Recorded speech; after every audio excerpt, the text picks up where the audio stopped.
일단 감독님부터 차례로 인사 말씀 한마디 부탁드립니다. 네, 안녕하세요. 오늘도 이렇게 바쁘고 또 오늘 날이 좋은데 주말에 저희 만나러 또 저희 영화 만나러 이렇게 와주셔서 감사드립니다. 반갑습니다. 이한이라고 합니다. 네, 안녕하세요. 저는 세진 역할을 맡은 이은희입니다. 오늘 보러 와주셔서 너무 감사해요. 네, 안녕하세요. 18주명입니다. 반갑습니다.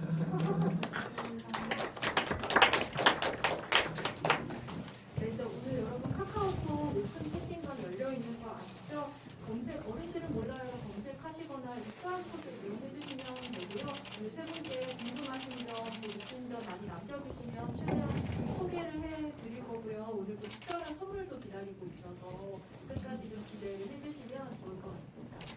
일단 오늘 지금 보셔서 아시겠지만 오늘 너무 특별한 GV거든요. 세 분이 연기 토크티 컨셉으로 지금 이제 막 영화 보셔서 더 아마 생생하실 텐데 영화 속 의상 그대로 입고 오셨어요. 어떻게 들어오실 때 전신을 다들 한번 보셨나요? 저희 정말 머리부터 발끝까지 영화 속 의상, 뭐 헤어, 그리고 문신까지 취향을 재현해서 오셨는데요. 일단 사실 배우에게는 그 캐릭터의 옷, 외형이 굉장히 중요하잖아요. 세 분 아마 오랜만에 이 의상 이렇게 풀 착장하시고 좀 감회가 남다르시지 않을까 싶은데 오늘 어떠세요?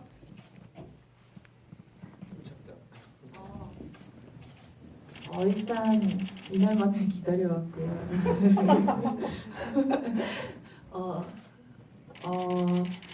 그 저번 지부가 끝나고 사실 왠지 이런 일이 있을 것 같아서 그 마지막 촬영 끝나고 이 문신 세트가 한 5개가 남아 있었어요. 그래서 그걸 챙겨놨었어요.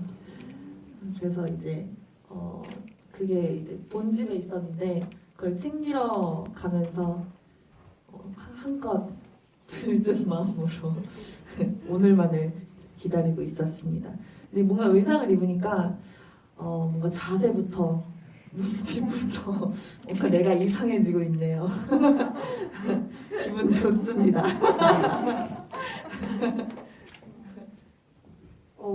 저는 이렇게 옷을 입고 있으니까 저 항상 GV가 너무 재밌지만 좀 긴장됐었거든요. 오늘 왜 이렇게 하나도 긴장이 안 되죠? 아무 생각이 없어요. 지금 너무 좋아요. 네, 저는 그 제피리가 보셔서 아시지만 그 의상도 몇 개 없을 뿐더러 허준석 배우랑 거의 맞는 걸 마지막에 찍었는데 그때 사실 옷이 다 찢어졌어요. 그래서 그걸 다 버렸거든요, 저희가. 그래서 이 남방만 입고 왔어요. 네, 감사합니다.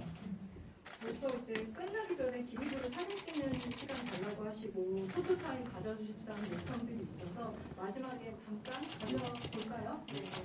그리고 일단 오늘 이제 이렇게 의상하고 오셨으니까 그 이야기부터 좀 시작을 하면 좋을 것 같은데요.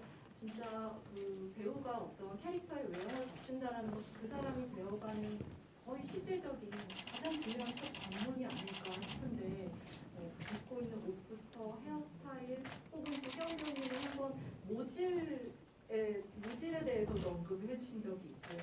뭐 이를테면 소품까지 지금 이제 세진에서 가방이라든지 오늘 가지고 오지는 않았지만 만약에 스케이트보드까지 있었다면 더 완성이 됐겠죠. 그리고 각 캐릭터별로 어떤 의상, 소품 등의 컨셉을 또 말씀해 주신다면 어떤 데 좀 도움을 드리셨나요? 일단 저 같은 경우에는 이 문신이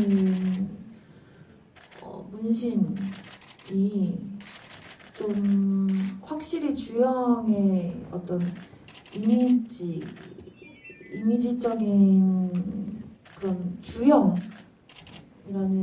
이미지적인 어떤 정체성을 갖는데 큰 도구적 장치인 것 같아요. 타인이 외적으로 보이기도 그렇고 저 스스로도 현장에 갔을 때도 최대한 저는 분장을 빨리 받으려고 했어요. 분장을 빨리 받으려고 했고 그리고 의상도 빨리 입으려고 했었는데 뭔가 의상을 입고 이렇게 문신을 하면 뭔가 주영으로서 이렇게 마음가짐? 주영의 옷을 입는 느낌이었어요. 주영의 마음을 읽는 느낌? 그게 저는 문신이랑 그다음에 이 신발이 되게 한몫했던 것 같아요. 아까도 신발을 탁 신는데 그 느낌이 주영을 신는 느낌이 나더라고요. 감독님도 제필로서 의상이 많이 없지만 사실 제필만 그런 게 아니라 세진이랑 주영이도 마찬가지거든요. 걸 순사드리잖아요. 네, 근데 그 중에서도 사실 상의랑 하의는 몇 번 갈아입긴 하지만 주영이 신발이 이게 단 하나예요. 그래서 뭔가 이게 좀 아이덴티티 같은 느낌? 그래서 아까 이 신발을 신는데 좀 주영이를 확 입는 느낌이 나더라고요. 뭔가 저한테 물론 다른 촬영을 할 때도 의상을 입으면 좀 캐릭터를 입는 느낌이 나지만 확실히 이 문신, 신발, 주영이는 더 이 분장을 받고 의상을 입었을 때 확 캐릭터를 입는 느낌이 강했던 것 같아요. 주영이는 신발을 왜 꾸겨 신는 건가요? 라고 물어보시는데요. 똑바로 신을 것 같지 않았어요. 그냥 첫 씬이 이제 막 엄청난 의도를 가지고 주영이는 이런 이유가 있어서 그래서 신발을 이런 이유 때문에 똑바로 신지 않을 거야는 아니었고 그럴 짬이 아니었고 그냥 첫 씬이 이제 딱 지하철에서 둘이 가방 전자레인지 훔치고 이동하는 그 씬을 찍는 거였는데 그냥 이렇게 신기 시작했던 것 같아요. 그리고 그 주영을 자세히 보면 아시겠지만 처음부터 끝까지 머리끈을 손목에 메고 있어요. 근데 제가 처음 촬영을 해보는 거라 머리끈을 차고 가서 그걸 안 빼고 촬영에 들어간 거예요. 그래서 연결을 해야 된다고 해가지고 그 소품이 되어버렸어요. 네네. 그랬던 것 같아요. 감독님 좀 당황하셨겠어요, 처음에. 모르셨을걸요? 모르셨어요. 나중에 얘기 들으니까 그걸 계속 그렇게 했다고 하더라고요. 네. 윤희배우님은 어떠셨어요? 사실 저 같은 경우는 세진 의상을 이 옷 빼고는 평상시에 돌아다니면서 많이 입었어요. 또 남방도 엄청 자주 입고 다니고 이 트레이닝복도 정말 그냥 계속 편하게 어디 나갈 때마다 그냥 자주자주 입는 그런 옷이었다 보니까 오늘 뭔가 이 새롭게 너무 오랜만에 입은 이 빨간 자켓을 입으니까 뭔가 기분이 날아갈 것 같은 느낌? 뭔가 오랜만에 잠깐 입고 있었던 뭔가 어디로 튈지 모르는 그런 자유로움을 느끼는 느낌인 것 같아요. 너무 좋아요. 어떡하지? 큰일 났네? 감독님 경우는 감독님 실제 스타일에서 뭐랄까요, 아예 다르지는 않은 것 같아요. 약간의 영향들이 조금씩 있지 않나 생각도 들고요. 네, 그래서 실제 이 셔츠도 그렇고 제필 옷 같은 경우는 그 마지막에 포토팁 빼고는 다 실제 제 옷이거든요. 네, 그래서 그냥 제가 입던 옷들을 입고 그냥 되게 편안하게 한 거라서 그냥 저는 큰 차이를 못 느끼겠는데 근데 아무튼 어쨌든 다른 작품이든 어떤 작품을 할 때도 배우로서 참여를 해보면 근데 제필도 똑같았지만 옷을 입으면 아무래도 되게 그 캐릭터에 대한 어떤 느낌들이 본능적으로 좀 살아서 뭐 사실 저희가 그걸 입고는 뭐 길거리에도 되게 마음대로 철수가 안 된다거나 눕기도 한다거나 이런 것들이 되게 자유롭게 이루어지는 것 같아요. 네. 오늘도 이제 극장 내려오기 전에 위에서 잠시 대기할 때 배우분들이 이 옷을 입으니까 자꾸 나도 모르게 짝다리를 짚게 되고 주머니에 손을 찔러넣게 되고 자세부터 다르시더라고요. 그래서 배우는 역시 이런 점에서 다르구나라는 생각도 저는 잠시 했었고요. 좀 관객분이 굉장히 재미있는 질문 하나 남겨주셨는데 이 캐릭터마다 의상의 어떤 색의 컨셉이 있는 것 같다고 하시면서 세진은 붉은색, 제필은 파란색, 주영은 검정색이 떠오르는데 혹시 캐릭터마다 감독님께서 좀 상징하는 색, 주된 컬러로 생각하셨던 게 있을지 이런 질문을 주셨어요. 지금 말씀하신 것처럼 세지는 붉은색 계열이 맞았고, 제 PD는 사실 의상보다 머리 색깔에 이제 파란색으로 색을 줬었어요. 그리고 주영은 검정색이라기보다는 조금 약간 지금 그러니까 색깔보단 이 입고 있는 자켓에 조금 색깔이 많잖아요. 근데 이런 좀 화사한 색들, 원색 계열이 좀 섞여 있는 것들로 좀 정했었고, 근데 그랬던 이유는 약간 일단 이 영화가 저는 되게 역동적이고 원색들이 많이 움직이는 담겨지길 원했고, 그 다음에 그런 옷을 입고 움직이는 아이들이라면은 되게 앞서 말한 것처럼 캐릭터도 역동적일 거고, 그 다음에 되게 좀 빠르고 에너지 있을 것 같았어요. 그래서 사실 색깔들을 좀 부여하면서, 그러니까 시나리오를 쓰고 난 후에 이제 의상 실장님하고 이야기하면서 이제 같이 구매하러 다녔거든요. 제가 그래서 같이 구매하면서 그때 보면서 이것저것 생각하면서 되게 부여를 많이 하려고 노력했던 것 같아요.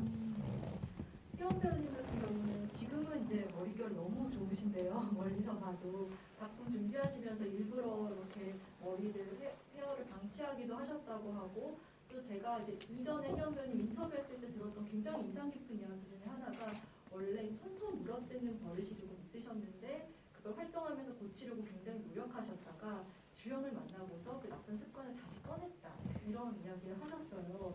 그 과정의 이야기를 좀 들려주셔도 재밌을 것 같아요.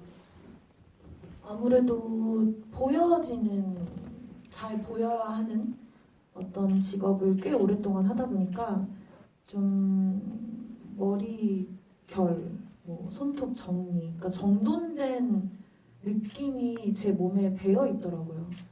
그래서 주영이라는 캐릭터에 좀 다가갈 때 그런 정돈된 희연이를 좀 흐트러뜨리려고 노력을 좀 많이 했던 것 같아요. 그리고 좀 거칠은 조금 더 사포 같은 느낌을 많이 내려고 외형적으로도. 그래서 좀 그동안 되게 열심히 관리하던 것들을 좀 덜 관리하게 됐던 것 같아요. 되게 트리트먼트도 굉장히 열심히, 머릿결 관리를 열심히 했는데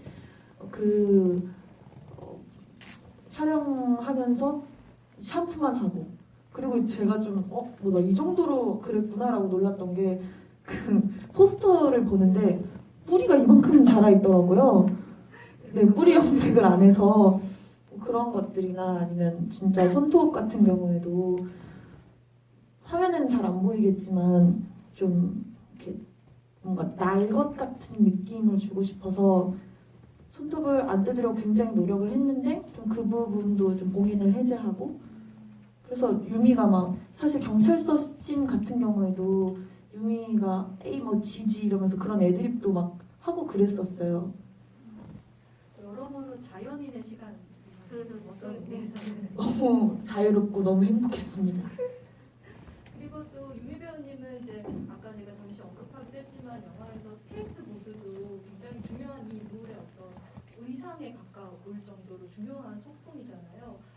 이게 처음에 작품 준비하실 때 유미 배우님이 사비로 구입하셔서 연습한 기간도 있는 걸로 알고요. 또 관객분이 이제 실제로 그래서 굉장히 잘 타시냐 이렇게 또 물어봐주기도 하셨거든요. 어떠세요? 요새도 혹시 타시나요? 집에 있어요. 사실 오늘 가지고 오려고 했었는데 차마 제가 오늘 걸어왔거든요. 걸어왔대. 지하철을 타고 오다 보니까 와, 이걸 내가 들고 나가면 집이하기 전에 쓰러지겠다 라는 생각을 했어요. 그래서 안 되겠다 하고 그냥 두고 왔거든요. 집에 잘 있긴 한데 가끔 타는 것 같아요.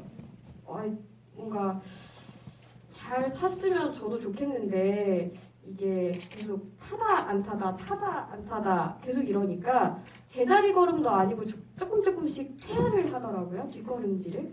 그래서 지금 망했어요. 모두 친구들한테 제가 나 지금 실력이 너무 형편없는 것 같다, 나 어떡하지? 이러면 항상 반포로 나와서 같이 타자고 말을 해주는데 제가 안 나가요. 나가야 될 텐데 발이 안 떨어지네요. 언젠가 이완 감독님 세계에서 보드를 또 타게 될 날이 올지도 모른다고 기대를 해보시더라고요. 열심히 노력하겠습니다. 항상 준비할게요, 감독님. 내일 보드를 제가 탈게요. 네, 이 어른들은 몰라요. 오늘 이제 의상 얘기를 시작해서 스타일에 대한 이야기를 좀 더 뻗치자면 사실 10대 가출 청소년, 비행 청소년의 세계를 다루는 데 있어서 얼마만큼의 리얼리티를 추구할 것이냐 그리고 어떤 컨셉을 가져갈 것이냐에 관해서 상당히 사실 많은 선택지가 있으셨을 거예요, 감독님. 그런데 이번 작품은 감독님의 전작 박하영과 살짝 비교를 해본다면 전작이 굉장히 날 것 그대로의 그래서 하이퍼 리얼리즘이라는 말이 붙을 정도의 날것의 화면이었다면 이번에는 의상 보시듯이 그렇고 뭐 조명이나 또 공간 미술이나 이런 것들에서 굉장히 스타일리시하고 감각적으로 지향하신 배합하신 요소들이 많이 보이거든요. 어떤 변화를 좀 추가하고 싶으셨어요, 감독님? 그러니까 박하영을 이제 세상에 내놓고 관객분들을 만났을 때 그 되게 극명하게 갈리는 호불호가 마음의 상처가 좀 됐었나 봐요. 사실 맨 처음 영화 만들 때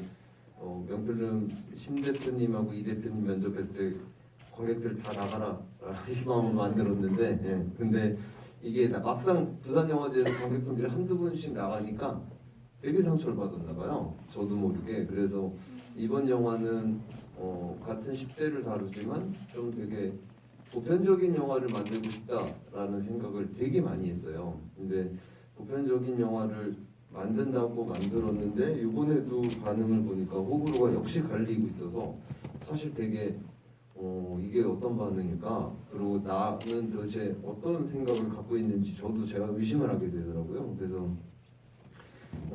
고민을 해봤는데 보편적인 것이 그럼 상업적인 건가 대중적인 건가? 라는 생각을 좀 해봤거든요. 예, 그래서 그런 좀 대중적인 것들을 하고 싶었나 봐요. 그래서 힙합 음악도 사용했고 색깔도 많이 좀 사용하게 된 것 같고 그 다음에 어떤 공간도 조금 더 스타일리시하다고 생각하는 것들을 집어넣으면서 근데 무조건 스타일리시만 하지 않고 사실 10대들이 숨어드는 곳, 그 다음에 숨어들어서 뭐 어느 공간에 들어서 뭐 예를 들어서 귀신 얘기를 한다던가 아니면 폐가를 찾아간다던가 근데 거기서 무서워하지 않고 그냥 오히려 웃으면서 떠든다던가 뭐 이런 것들 그리고 또 롱보드라는 요소를 집어넣어서 좀 자유롭고 숨통을 틔워줄 수 있는 요소들 예, 이런 것들이 조금 어떤 요즘에 트렌디함도 있다라고 제가 이제 인스타그램을 보면서 판단을 해서 집어넣으면서 좀 대중적 그러니까 보편적이라고 얘기하고 싶은데 보편적인 거는 잘 모르겠고 예, 대중적인 것들을 좀 선택하지 않았나라는 생각이 드는 것 같아요. 그리고 또 이제 지금 질문 주시는 것들 보면 아직도 영화 속에서 본 것 이상의 세 분의 캐릭터에 대한 궁금증들을 많이 이야기해 주시는 것 같아요. 주영, 세진, 제프는 정말 어떤 인물일까? 이런 요지의 질문들을 많이 주시는데요. 우선 주영부터 좀 이야기를 해보자면 저는 어떻게 보면 이 영화에서 주영이 가장 많이 여러 가지 모습을 보여주는 인물이라고 생각을 했어요. 세진 앞에 처음 나타났을 때, 그러니까 먼저 적극적으로 다가갔을 때, 처음에 친해질 때, 그리고 나중에 또 떠나기까지 그 사이에 이 세진과의 관계에 있어서 주영은 참 여러 가지 모습을 보여주는구나라는 생각을 했는데요. 적극적인 것 같기도 하고, 여린 것 같기도 하고, 밝은 것 같기도 하고, 외로운 것 같기도 하고, 어떠셨어요? 혜영 배우님은 이 인물에게 좀 어떤 식으로 해석을 하고 접근을 하셨는지.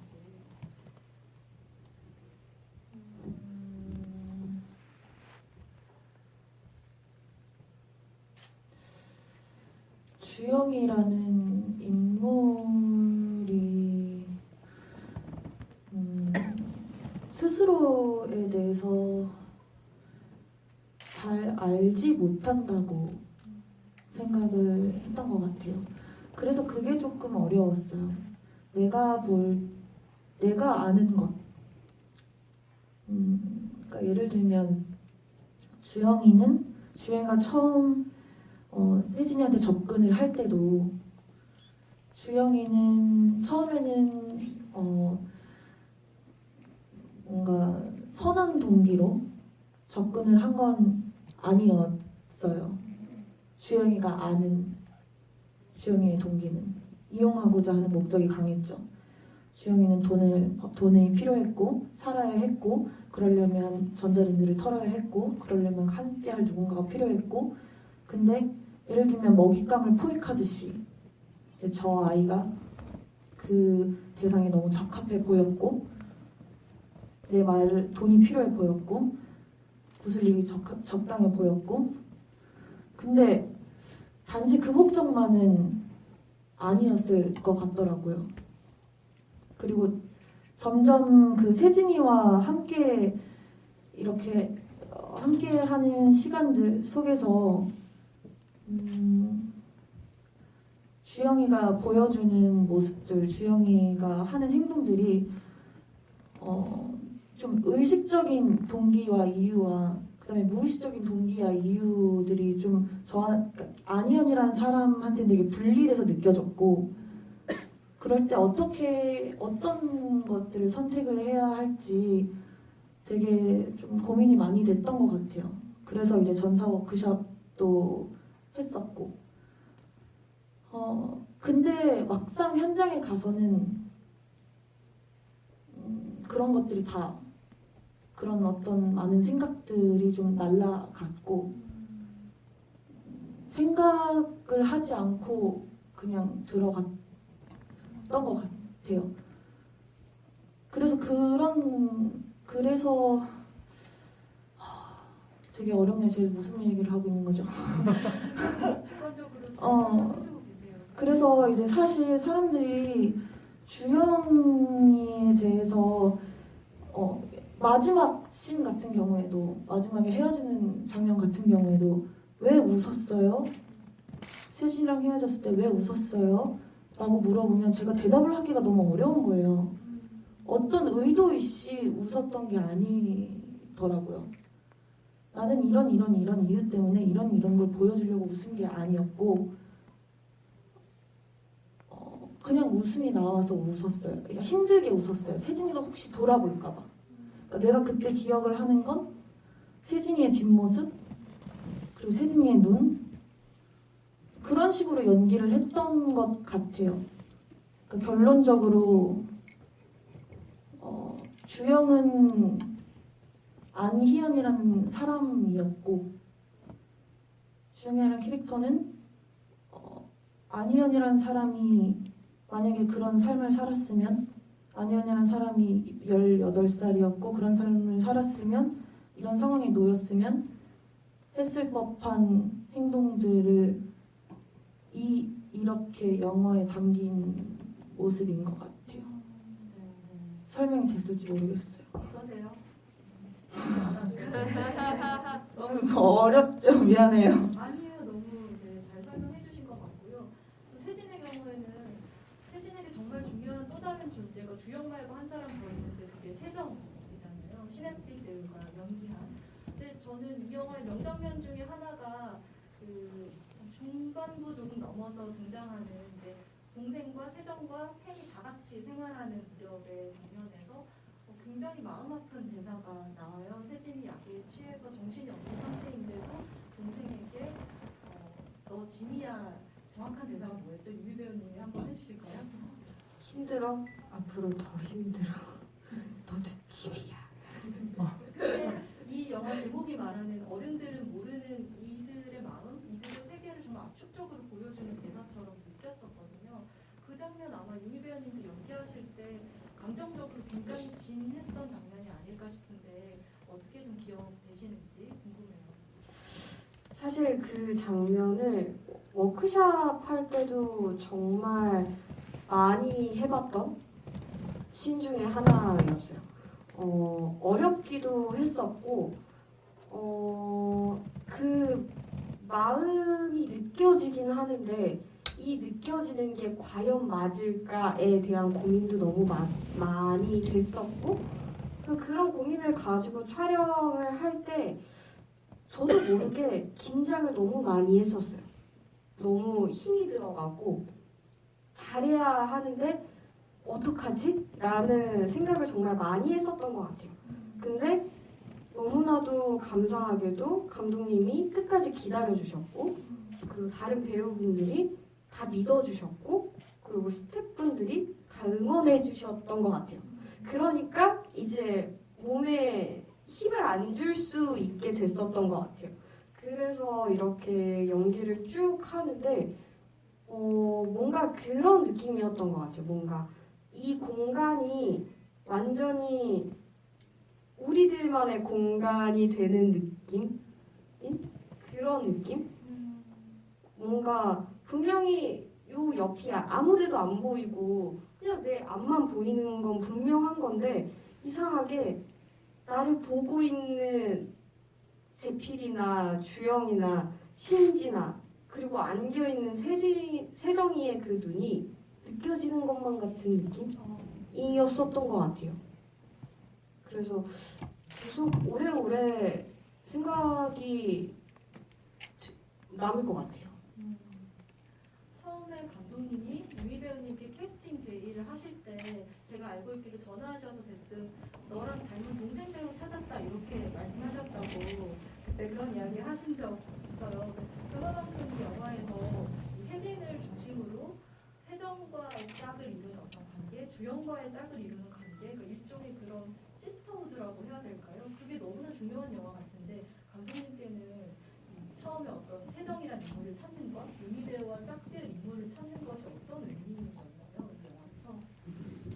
사실 맨 처음에는 어떤 뭐 약간 세진 캐릭터를 자매로 꼭 만들겠다라는 어떤 그런 생각은 시나리오 구상할 때 있진 않았어요. 네, 근데 약간 맨 처음에는 사실 딱 한 줄짜리였거든요. 그냥 10대의 그 남녀 아이가 끊임없이 어른들한테 사기를 당한다. 이게 끝이었어요. 네, 그냥 그래서 그때는 이제 주영이도 아직 머릿속에 확실히 없고 그냥 일단 제필이도 아니고 뭣도 아닌 그냥 어떤 남자애와 세진이가 그냥 계속 한 2시간 동안 계속 사기당하는 것만 보여줄 생각을 했었거든요. 네, 근데 거기서 이제 출발이 돼서 이제 점점 시나리오를 써 내려가다 보니 이제 그 안에서 주영도 나타났고 다 나타나면서 인물들이 나타났는데 신혜빛 배우 같은 경우는 사실 그 즈음에 제가 이제 박정범 감독님 영화에 캐스팅이 돼서 배우로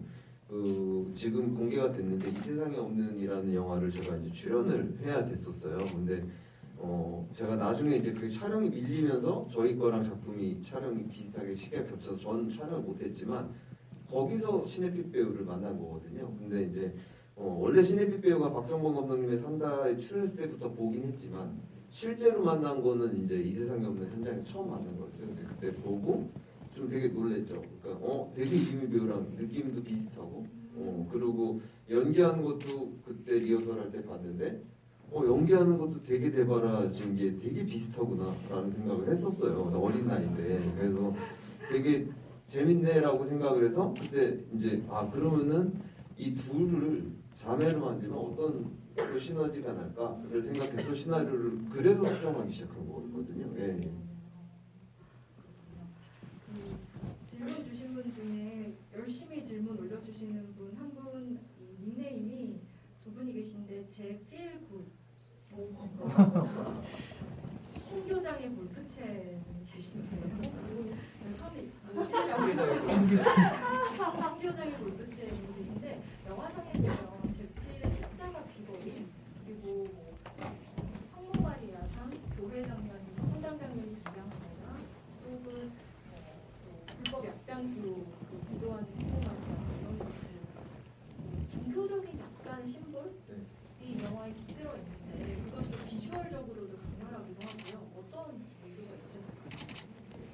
사실 그 종교라는 거는 이 영화에서 조금 어떤 큰 대전제였던 것 같아요. 왜냐면은 이 아이들이 사실 아이들의 시점으로 계속 영화는 가고 있지만 근데 아이들이 만나는 세계에서 계속 어른들을 만났는데 그 어른들한테 또 어른이 필요하다고 생각을 했어요. 시나리오 쓸 때. 그러면 어른들의 어른은 누굴까? 그들의 또 부모님인가? 라는 생각을 1차원적으로 했는데 좀 관념적으로 생각해 보니 사람들이 힘들 때 그리고 좀 의지하고 싶을 때 그리고 뭐 어떠한 힘듦이 있으면 일단 버릇처럼 종교가 없어도 찾는 게 신이더라고요. 그래서 어른들이 어른이 그 종교적으로 뭐 하느님이나 부처님이나 뭐 이런 것들이 아닐까라고 생각을 하게 된 거죠. 그래서 그 종교적인 것들을 좀 그러니까 너무 강요하진 않되 계속 조금 담으려고 노력을 했고 그 안에서 이제 제필이는 어른도 아니고 그러니까 성년도 아니고 미성년도 아닌데 그 친구 역시도 어떤 종교에 대해서 좀 믿음을 계속 갖고 있다기보다 그 의지할 수 있는 어떤 자기가 그런 걸로 기대서 자꾸 핑계를 댈 수 있는 애였으면 좋겠다라는 생각을 한 거죠. 그래서 세진을 처음 만났을 때도 교회 가서 기도하라고 그러고 귀걸이도 그런 걸 하고 있고 실질적으로 교회를 데리고 가고 근데 교회를 데리고 가는데 세진이 하나님 왜 우리는 하나님을 미워해요라고 했을 때 제필이는 좀 약간 뭔가 떡 맞은 느낌이 드는 거죠. 자기도 사실 그런 마음이 있긴 한데 근데 자기는 그거를 계속 신념이라고 생각해서 부정을 했는데 자기 마음의 소리를 해버리니까 그래서 사실 그 다음부터 거기서 하룻밤을 보내고 바로 도와주게 되는 거였거든요. 예, 제필이가. 예. 뭐 아무튼 그런 식으로 해서 계속 넣어서 종교적인 걸 나중에 이제 성화승연 부부가 굉장히 절실한 기독교 네. 크리스찬이었고 예, 이렇게 설정이 된 것 같아요. 어떻게 보면 이 영화는 동서양의 종교라고 할 수는 없지만 이제 그 과거 보살집이 나온다는 점에서 샤머니즘까지 아우른다고 볼 수 있을 텐데요. 그 장면에서 폐가에서 하룻밤 보내는 장면에서 세진과 주영 연기가 너무 인상적이죠. 그리고 아마 가장 어려웠던 장면 중에 하나가 아닐까 싶어요. 왜냐하면 이때 약에 취해서 이 두 사람의 전사도 조금 드러나게 되는 것 같고요. 감정도 그동안 좀 말하지 않았던 아픔들도 조금씩 발설하는 것 같은 그 장면인데 이때 구체적으로 좀 어떤 대사들이었는지 궁금하고요. 왜냐하면 사실 많이 잘리거나 영화에 드러난 것보다 훨씬 많았을 것 같거든요. 그 대사들과 또 어떻게 표현하시고자 했는지 그 장면 이야기 좀 들려주시면 어떨까요? 주영이 같은 경우에는 그 장면에서 이제 주영의 과거가 조금은 드러나는 부분이에요.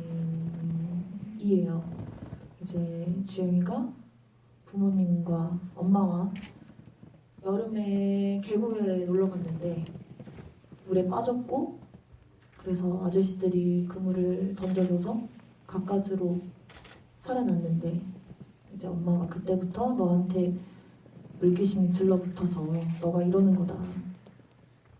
뭐 이런 어떤 엄마에 대한 적개심이 좀 드러나는 그런 부분인 것 같아요. 그러고 이제 그때부터 나는 집에 못 가. 집에 못 간다는 그런 어떤 집에 가고 싶은 그러나 이제 가지 못하는 그런 주영의 어떤 심정이 약을 먹으니 그러니까 주영이가 자기 얘기를 안 하잖아요. 좀 그런 아이들의 특징인 것 같아요. 자신의 얘기는 꽁꽁 숨겨놓고 자신의 얘기는 하지 않으면서 그 겉표면에 떠 있는 얘기만 둥둥 떠다니는 표면적인 얘기만 수면 위에 있는 얘기만 하는. 근데 약을 먹으니까 그나마 이제 자기 얘기를 하게 되고 그것도 좀 되게 감정적으로 격하게 자신의 얘기를 하고 그렇게 이제 조영의 전사가 좀 드러나는 부분이죠. 저 그때 무슨 말을 했더라? 되게 추상적이면서도 그림 같은 이야기를 했었어요. 그러니까 진실된 말을 뭔가 그냥 간단하게 이렇게 이야기를 내뱉는 게 아닌 나만 알 수 있게끔 하는 이야기들이었어요. 죽은 은정이에 대한 이야기도 했었고 그리고 그 세정이랑 했던 그 장면에서도 그 빨간 여자가 은정이었어요.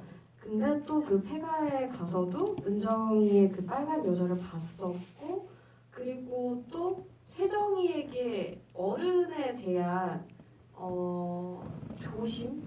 어른이 얼마나 무서운지에 대한 그런 이야기들 또한 되게 추상적으로 표현을 했었던 것 같아요. 뭔가 순식간에 그냥 하고 싶은 말이 계속 바뀌는 상태였었던 것 같아요. 조금 덧붙이자면은 연출할 때 좀 제 생각은 그거였어요. 그러니까 주영이 하는 이야기가 사실 어른 그러니까 딱 가까이 부모하고 자식이 있어도 되게 서로 이해를 못 해갖고 자기 자식인데도 모르고 자기 부모인데도 몰라서 극명하게 상반된 이야기를 하잖아요. 근데 그게 정말 말도 안 되는 어떤 사건을 가지고 말도 안 되는 일을 부모가 애한테 강압을 해서 절대 소통이 안 되는 상황이었으면 좋겠다고 생각했어요. 그래서 그런 이야기를 집어넣은 거고, 근데 또 그 공간 안에서 그 졸피뎀이라는 수면제를 먹고 순간에 그 환각 때문에 주영은 그 이야기를 하지만 사실 그러면 같은 동년배인 친구들은 그걸 듣고 이해를 해야 되는데 그 친구들도 취해서 사실 알 수가 없는 서로가 알 수가 없는 이야기를 듣고 있고 그 옆에 바로 있는 세신도 뱀이 자기 다리를 뭐 타고 올라오고 뭐 기관사를 조심하라고 아니에요. 그거 거기 아니에요. 아무튼 그런 이야기들이 그게 아니에요. 그런 이야기들이 되게 계속 서로가 맞닿지 않는 이야기였으면 되게 좋겠다는 생각을 했었거든요. 이해할 수 없는. 네, 그래서 좀 그런 생각을 갖고 좀 되게 많이 했던 것 같아요. 지금 잠시 두 분의 기억이 엇갈리는 상상을 저희가 했고요. 그 가운데 쥐브이를 이번에 처음 오신 분이 아닌 것 같은데 오늘은 특별한 쥐브이날이라 행복가요님께서 이전 쥐브이에서 주영이는 세진이와 갈라선 후에 집으로 돌아갔을 거라 생각한다고 희연 배우님이 말씀을 하셨는데 집으로 가는 길은 어떤 마음이었을지 그리고 엄마에게는 어떻게 다가갔을지 무슨 말을 했을지 혹시 생각해 보신 적 있냐고 하시나요? 집으로 가는 그 헤어지고 나서 걸어가는 씬을 찍었어요. 근데 편집이 됐죠. 아쉽네요. 네, 네. 이렇게 되죠. 세진이 먼저 떠나고 주영이 앉아 있는데 주영도 그 모습 한참 보다 일어나 떠나면은 카메라에서는 둘이 양쪽으로 갈라져 있는. 아, 네네. 그리고 이제 이 사이드에서 주영이가 걸어가는 어떤 표정을 찍었고 그때 저는 웃었답니다. 그때도 웃으셨어요? 네, 살짝 미소 정도.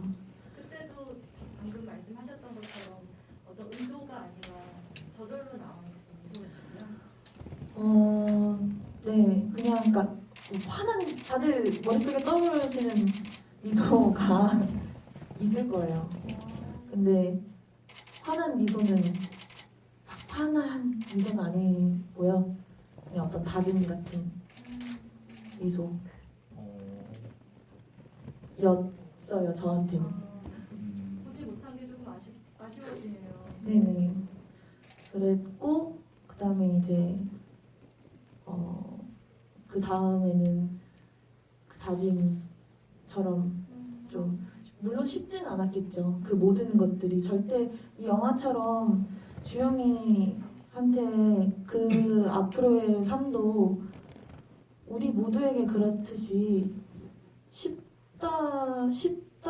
쉽거나 달콤하지만은 않았을 거예요. 그렇지만 세진과의 그 일을 통해서 집으로 돌아가기로 결심한 것처럼 네, 살면서는 또 그런 일들이 있으니까 네. 네, 그렇게 살았을 것 같아요.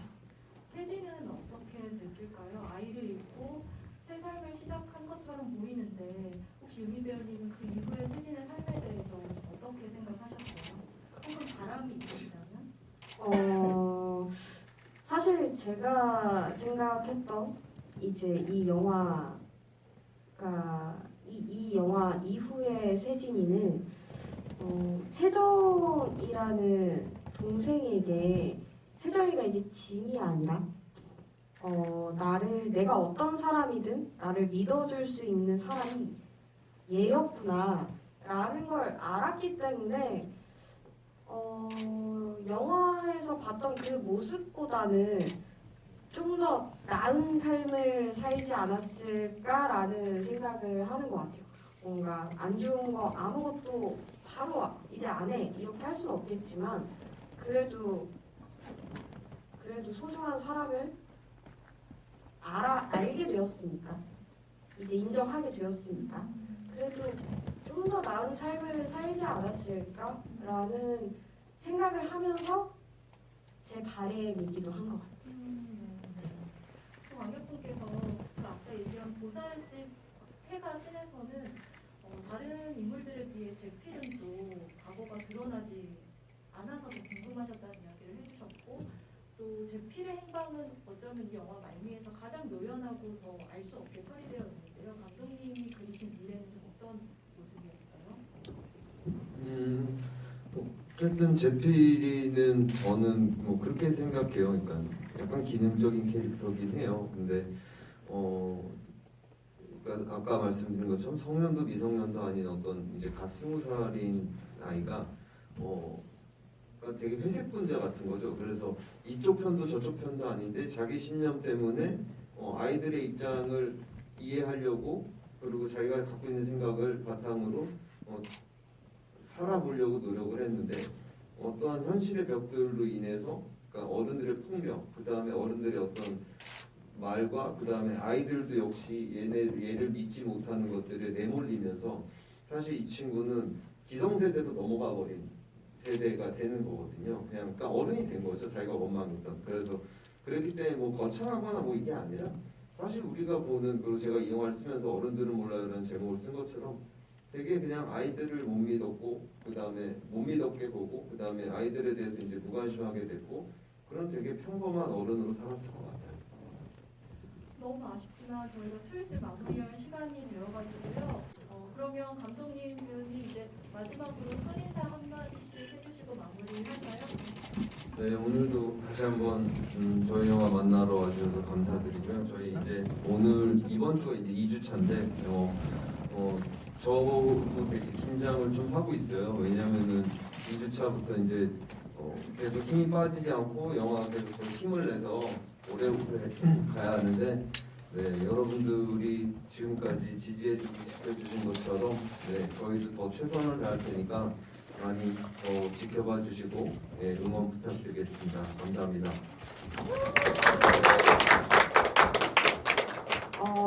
오늘 너무 즐거웠고요. 제가 이 옷을 입고 있다 보니까 되게 멍을 많이 때리게 됐어요. 왜 그랬나 몰라요. 오늘 어디로 튈지 모르겠네요. 오늘 너무 감사하고요. 다음에 또 뵐 수 있는 분이 있으면 또 뵀으면 좋겠고, 앞으로도 저희 영화 많이 많이 사랑해주세요. 감사합니다. 제가 촬영을 하면서 정말 하고 싶었던 게 이렇게 머리 묶는 거였거든요. 정말 하고 싶었는데 라면을 먹을 때도 뭘 할 때도 저는 소원 성취해서 너무 좋았고요. 오늘 진짜 이 옷을 입으니까 정말 여기에 다리를 너무 올리고 싶은 거예요. 그 충동이 계속 들어서 그걸 누르느라고 정말 진짜 정말 이 옷이 사람을 그게 너무 그걸 다시 한번 느껴서 좀 오늘 힘들었지. 오늘 되게 힘들어서 나 오늘 진짜 신기했고요. 제가 아직 문신 세트가 4세트가 남았습니다, 여러분. 네, 4번 더 할 수 있으니까 기대 많이 해주시고요. 오늘 혹시 말도 오늘 좀 이상하게 못한 것 같아서 오늘 좀 이상한 것 같아.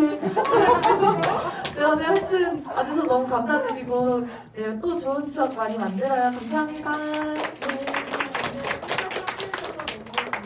저도 지금 이렇게 의상 입고 보니까 갑자기 퍼뜩 떠오르는 것이 유미 배우님이 요새 그 SNS 인별그램에 촬영장 사진 굉장히 열심히 업데이트하고 계시잖아요. 이 모습을, 그 비하인드 컷을 또 거기서 보실 수 있지 않을까 싶습니다. 그러면 오늘 마무리하겠습니다. 감사합니다.